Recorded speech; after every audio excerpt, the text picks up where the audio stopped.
hem muhabbet yesi bulgan Allah ismi bilen tuğal jilimizge halkımızın bayrağına gaşip bulgan kişi turunda söz eydu. Bek zor cevaplık.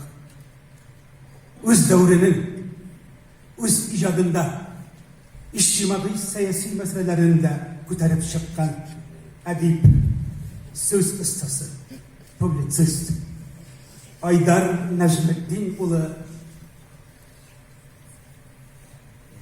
mağarifimiz için, azatlık hem hürriyetimiz içinde gayretli kürüşçü sıfatında bütün insaniyet dünyası için benihaya kadirlidir. Hayır, bendelerinin bulatımız, birevleri canların tabıp onu harap ederler. Birevleri canların tabıp onu azat ederler.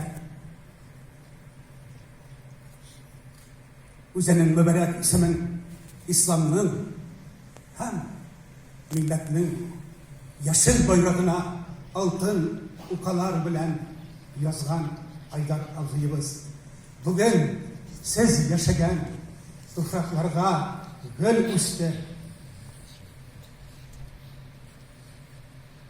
yaşlarımız, halkımız şu yoldan varacak, atlayacak.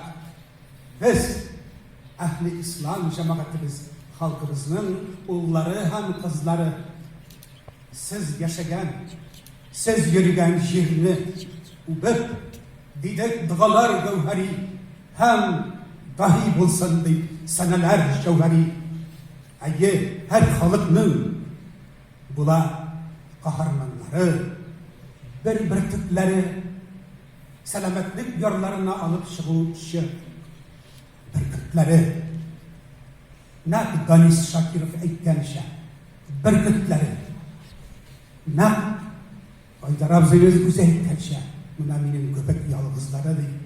Ayı qorong'ilik yoqtiliqdan qochar, yolg'on to'g'ridan qochar. Quyosh yolg'iz bo'lsa da bu dunyoga nur shakar. Men yolg'iz deydi. İzlenme. Kargalar kutu bilen, bir küt yalğız